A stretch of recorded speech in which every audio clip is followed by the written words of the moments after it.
வணக்கம். என் பேர் doctor SP Nisha. நான் ஒரு ஹோமியோபதி மருத்துவர். கடந்த 2006 நான் ஹோமியோபதி ப்ராக்டிஸ் பண்ணிட்டு வந்துட்டு இருக்கேன். இன்னைக்கு நம்ம என்ன பார்க்க போறோம் அப்படின்னா அலர்ஜிக் ரைனைட்டிஸ், அதாவது அடுக்கு தும்மல் வரும் இல்லையா, அதான் அதுக்கு பேர் தான் அலர்ஜிக் ரைனைட்டிஸ். இந்த அலர்ஜிக் ரைனைட்டிஸ் எதனால வரும் அப்படின்னு பார்த்தோம்னா, முக்கியமான காரணம் அலர்ஜி தான். ஏதோ ஒரு நம்மளுக்கு ஒரு டஸ்டோ ஏதோ ஒன்று நம்மளுக்கு ஒத்துக்கல, குளிர்ந்த காத்தோ ஏதோ ஒத்துக்கல அப்படின்னா ஃபர்ஸ்ட் மூக்குக்குள்ள ஒரு நமைச்சல் மாதிரி உண்டாகும், ஒரு அரிப்பு உண்டாகும். அதுமாதிரி கண்ணுல ஒரு காந்தலோ இல்லாட்டி ஒரு அரிப்பு உண்டாகும். உடனே கண்ணை போட்டு கசக்குவோம், நல்லா செவந்துரும். அதே மாதிரி அடுக்கு தும்மலா வர ஆரம்பிக்கும், நீரா வர ஆரம்பிக்கும் மூக்குல இருந்து. இது யார் யாருக்கு வரும் அப்படின்னு பார்த்தோம் அப்படின்னா, சென்சிட்டிவா இருக்கிறவங்க, ரொம்ப சென்சிட்டிவா இருக்காங்க. ஒரு வெயில் அடிச்சிட்டு இருக்கு, திடீர்னு டக்குன்னு மழை வருது அப்படின்னா, இல்லாட்டி ஒரு குளிர்ந்த காத்து அடிக்குது அப்படின்னா டக்குன்னு அந்த சேஞ்ச் ஆஃப் கிளைமேட் அஃபெக்ட் ஆயிடும். அந்த மாதிரி ரொம்ப சென்சிட்டிவா இருக்கிறவங்க பீப்புள் யாரா இருந்தாலும் சரி, குழந்தைங்களா இருந்தாலும் சரி, பெரியவங்க ஜென்ஸ் இல்லைன்னா லேடிஸ், யாருக்குனாலும் இந்த சென்சிட்டிவா இருக்கிறவங்க யாருக்குனாலும் இந்த அலர்ஜிக் ரைனைட்டிஸ் வரும். முக்கியமா டஸ்ட் தான் ட்ரிகர் ஆகும். அலர்ஜின்னு பார்த்தோம்னா ஃபுட்லயே பார்த்தோம்னா கிட்டத்தட்ட 14 வகையான ஃபுட் அலர்ஜி இருக்கு. அதே மாதிரி நம்ம டஸ்ட்ல அப்படின்னு பார்த்தோம்னா போலன் அலர்ஜி, பூல இருந்து வரக்கூடிய அந்த மகரந்தம், அந்த இது கூட சில பேருக்கு உங்களுக்கு அலர்ஜி ஆகும். இது என்ன அலர்ஜி ஒருத்தவங்களுக்கு இருக்கு அப்படின்னு கண்டுபிடிக்கிறது ரொம்ப கஷ்டம். அப்படியே கண்டுபிடிச்சாலும் ஒரு அலர்ஜி மட்டும் இருக்காது, பல வகையான அலர்ஜி கம்பைன்ட் ஆகி இருக்கும். இப்போ ஒருத்தவங்களுக்கே 10 அலர்ஜிக்கு மேல கூட ட்ரிகர் ஆகிற மாதிரி இருக்கும். இதை எப்படி கண்டுபிடிக்கலாம் அப்படின்னு பார்த்தோம்னா, ஸ்கின்ல ஒரு பிரிக் டெஸ்ட்னு ஒன்று இருக்கு. அதே மாதிரி அலர்ஜி டெஸ்ட் அப்படின்னே ஒன்று இருக்கு, பேட்ச் டெஸ்ட்னு சொல்லுவாங்க. என்னென்ன அலர்ஜியோ அது முதுகுல ஸ்டிக்கர்ஸ் மாதிரி பேஸ்ட் பண்ணுவாங்க. அந்த பேட்ச் டெஸ்ட் எந்த மாதிரி இன்ஃப்ளமேஷன் ஸ்கின்ல உண்டு பண்ணிருக்கு, ஸோ எது ஆக்டிவேட் ஆயிருக்கு அப்படின்றத பார்த்து எந்த இடத்துல அவங்களுக்கு அதை ரிமூவ் பண்ணும்போது அவங்களுக்கு ஒரு 24 hours அந்த மாதிரி டைமிங் கொடுப்பாங்க. கொடுத்துட்டு அதை ரிமூவ் பண்ணும்போது எதெல்லாம் ஸ்வெல்டா இருக்கும், கொஞ்சம் வீக்கமா இருக்கும், இதெல்லாம் அவங்களுக்கு அலர்ஜியா இருக்கு அப்படின்றத நம்ம கண்டுபிடிக்கலாம். இந்த மாதிரி ஒரு டெஸ்ட்டும் இருக்கு. அதே மாதிரி நம்ம பிளட் டெஸ்ட்லயும் நம்ம பார்க்கலாம்.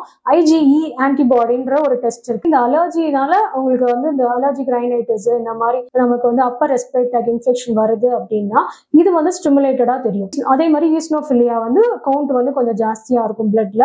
அப்புறம் பிளட் டெஸ்ட்ல நம்மளுக்கு ESR, CRP இந்த மாதிரி டெஸ்ட் எல்லாம் பார்க்கும்போது இதெல்லாம் கொஞ்சம் ரைஸ்டா இருக்கும் இவங்களுக்கு. ஸோ இதை வச்சும் நம்ம கண்டுபிடிக்கலாம் இவங்களுக்கு இந்த அலர்ஜி தொந்தரவு தான் இருக்கு அப்படின்னு. ஜென்ரலாவே நம்ம கண்டுபிடிச்சிடலாம். குளிர் ஒரு கிளைமேட்டுக்கு போறாங்க, ஒரு ஏசிக்கு டக்குன்னு உள்ள போயிட்டு வெளியே வர்றாங்க அப்படின்னா அந்த 1 or 2 hours எக்ஸ்போஷருக்கு அடுத்து உடனே இந்த அடுக்கு தும்மல் வர ஆரம்பிச்சிடும். அதே மாதிரி இப்போ ஒரு டஸ்ட் 4-5 பேர் நிக்கிறாங்க அப்படின்னா அந்த இடத்துல ஒரு டஸ்ட் ரொம்ப புழுதியா பறக்குது அப்படின்னா அந்த 4-5 பேர்ல எல்லாத்துக்குமே அப்படி வராது. யாரும் ஒருத்தருக்கு 2 பேருக்கு அந்த மாதிரி ரொம்ப ஜாஸ்தியா அந்த அடுக்கு தும்மல், இந்த மூக்கடப்பு இந்த மாதிரிலாம் வந்துடும். ஈவன் நைட் நம்ம தூங்குறதுக்கு அந்த மாதிரி ஸ்டிமுலேட் ஆயிடுச்சு, அந்த ஹைப்பர் சென்சிட்டிவிட்டி அப்படின்னு சொல்லுவோம். டஸ்ட்டுக்கும் ரொம்ப சென்சிட்டிவா இருக்காங்கன்னு சொல்லுவோம். இந்த சென்சிட்டிவிட்டி ப்ராப்ளம்னால மூக்கு அடைச்சுக்கிறனால அந்த மூக்கு உள்ள இன்ஃப்ளமேஷன், மூக்குல அந்த கண்ணுக்கு உள்ள அந்த ஃபுல்லாவே இன்ஃப்ளமேஷன் ஆகிறனால நைட் தூக்கம் கூட உங்களுக்கு கொஞ்சம் டிஸ்டர்பன்ஸா இருக்கும். அந்த அளவுக்கு மூக்கடப்பு அந்த மாதிரி ப்ராப்ளம் இருக்கும். ஸோ இவங்களுக்கு எந்த மாதிரி நெக்ஸ்ட் டே மார்னிங் எந்திரிக்கிறாங்க அப்படின்னா எந்த மாதிரி எல்லாம் ப்ராப்ளம் இருக்கும்னா, கண்ணை போட்டு நல்லா கசக்குவாங்க, ரொம்ப அரிப்பு இருக்க மாதிரி இருக்கும், மூக்குல நீரா வரும், மூக்கு அடைச்ச மாதிரி இருக்கும், ஸ்டஃபா இருக்க மாதிரி இருக்கும், தலை பாரமா இருக்கும், அந்த தொண்டை வழியா இந்த நீர் இறங்குற மாதிரி இருக்கும், சைனஸ் எல்லாம் பயங்கரமா பெயின் இருக்கும், காது வலி கூட இருக்கும், அவங்களுக்கு சளி பிடிக்கும். இது நம்ம கரெக்டா இந்த டைம்ல நம்ம பார்த்து இந்த அலர்ஜியை சரி பண்ணாம விட்டோம் அப்படின்னா கொஞ்சம் கொஞ்சமா அந்த அவங்களுக்கு அந்த நீரெல்லாம் உங்களுக்கு லங்ஸ்ல இறங்க இறங்க இல்லாட்டி தொண்டையில இறங்க இறங்க நம்மளுக்கு கேஸ்ட்ரைட்டிஸ் மாதிரி வர்றதுக்கும் வாய்ப்பு இருக்கு. அதே மாதிரி உங்களுக்கு நமக்கு லங்ஸ்ல உங்களுக்கு வீசிங்காவும் ஆஸ்மாவாவும் வர்றதுக்கும் சான்ஸ் இருக்கு. ஸோ இந்த ஸ்டேஜ்லயே நம்ம கரெக்டா பார்த்து ஹோமியோபதியில ட்ரீட்மெண்ட் பண்ணி சரி பண்ணிட்டோம் அப்படின்னா ஆஃப்னா நம்மளுக்கு அடிக்கடி வராது. இந்த அலர்ஜி, இந்த டஸ்ட் இந்த மாதிரி நம்ம எக்ஸ்போஸ் ஆகும்போது படிப்படியா நமக்கு அந்த அலர்ஜி ஃபுல்லா கம்ப்ளீட்டா சரியாயிட்டு, இல்ல எனக்கு இப்பெல்லாம் நான் இப்ப எக்ஸ்போஸ் ஆகுறேன், இப்பெல்லாம் எனக்கு ஒன்றும் செய்யறது இல்லை, அந்த அளவுக்கு நம்ம கொண்டு கொடுத்துடலாம். முக்கியமா இதோட காம்ப்ளிகேஷன்ஸ் பார்த்தோமா, ஒண்ணு ஆஸ்துமா, இன்னொன்னு அலர்ஜி கன்ஜங்டிவைட்டிஸ், கண்ணு அடிக்கடி உறுத்திக்கிட்டு கண்ணு செகப்பாறது ஒண்ணு இருக்கு.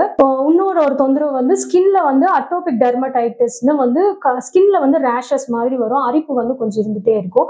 இதெல்லாம் தான் இது காம்ப்ளிகேஷன். இதை வராம தடுக்கணும், எனக்கு இந்த அலர்ஜி இருக்கு, இது நான் எப்படி சரி பண்றது அப்படின்னா, நிறைய சன்லைட்ல கொஞ்சம் எக்ஸ்போஸ் ஆகுங்க. நிறைய அங்க சின்ன குழந்தைங்களா இருந்தாங்கன்னா நிறைய சன்லைட்ல நிறைய விளையாட விடும். அதே மாதிரி சாப்பாடு வகைகளை நம்ம நிறைய லெமன் எடுத்துக்கலாம், சத்து உள்ளதா கொஞ்சம் சிட்ரிக் ஆசிட் உள்ள மாதிரி இப்போ ஆரஞ்சு ஜூஸ் இந்த மாதிரி எல்லாம் கொஞ்சம் குடிச்சோம், அந்த விட்டமின் சி உள்ள இதெல்லாம் நமக்கு நிறைய சாப்பிட்டோம் அப்படின்னாலும் நேச்சுரலா anti inflammatory anti infection properties இருக்கிறனாலையும் நமக்கு நிறைய வந்து நோய் எதிர்ப்பு கூடும். வீரியத்தை வந்து நான் கம்மி பண்ணணும் அப்படின்றது நினைச்சீங்கன்னா வீடை வந்து சுத்தி வந்து நீங்க கொஞ்சம் கிளீனா வச்சுக்கோங்க. முக்கியமா வந்து பெட்ஷீட்ஸ் வாரத்துக்கு ஒருக்க வந்து கிளீன் பண்ணிடுங்க. அதுல இருந்து வர சின்ன சின்ன டஸ்ட் ஒரு ஃபைபர்ஸ் மாதிரி வரும்ல, நூல் மாதிரி லைட்டா, அதெல்லாம் கூட சில பேருக்கு ட்ரிகர் ஆகும். அதே மாதிரி அனிமல்ஸ் வச்சிருந்தாங்க, ஏதாவது ஒரு நாய்க்குட்டியோ பூனைக்குட்டியோ வளர்த்தாங்கன்னா அதோட ஹேர்ல இருந்து கூட சில பேருக்கு இந்த அலர்ஜி வரும். அதே மாதிரி ரொம்ப சுத்தி வந்து ரொம்ப குளிர்ந்த காத்து, ஸ்மோக்ல ரொம்ப போட்டு இதெல்லாம் எரிக்கிறாங்க, லீவ்ஸ் எல்லாம் எரிக்கிறாங்க, அந்த மாதிரி இருந்தாலும் இது கொஞ்சம் அக்ரவேட் ஆகும். அதனால இதெல்லாம் வந்து கொஞ்சம் கரெக்டா இருக்குதா,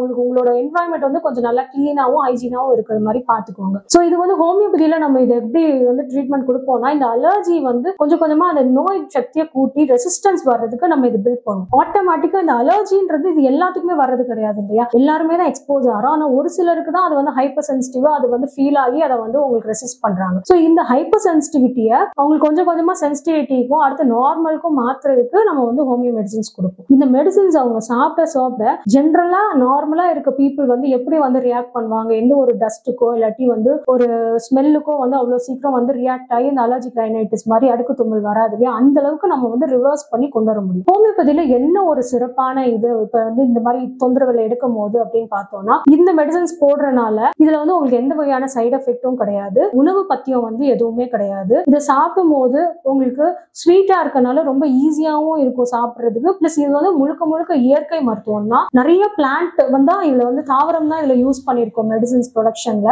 ஸோ அதனால எந்த வகையான சைடு எஃபெக்ட்ஸ்மே இல்லை. எவ்வளவு வருஷம் எவ்வளவு நாள் கூட நம்ம கண்டினியூஸா சாப்பிட்டோம்னாலும் உடம்புக்கு எந்த வகையான பாதிப்பும் வராது. இப்போ சப்போஸ் வந்து மற்ற மருந்தெல்லாம் வந்து உங்களுக்கு கிட்னியோ லிவரோ இது மாதிரி பாதிப்புகள் உண்டாகும் இல்லையா, அந்த மாதிரி இதுல வந்து எந்த வகையான காம்ப்ளிகேஷன்ஸ் எவ்வளவு வருஷம் எடுத்தாலும் வரமாட்டேங்குது. ஸோ அதனால ரொம்ப சேஃப் இது எடுக்கிறனால. உணவு கட்டுப்பாடும் இல்லை அப்படின்றதுனால இது வந்து நிறைய பேர் விரும்பி அதை வந்து சாப்பிட்றாங்க. ஸோ இது மாதிரி உங்களுக்கு எதுவும் இருக்கு, இது ரிலேட்டடா உங்களுக்கு எதுவும் டவுட்ஸ் இருக்குன்னா கீழே நீங்க கமெண்ட்ஸ்ல சொல்லுங்க, நான் உங்களுக்கு ரிப்ளை பண்றேன். நன்றி, வணக்கம்.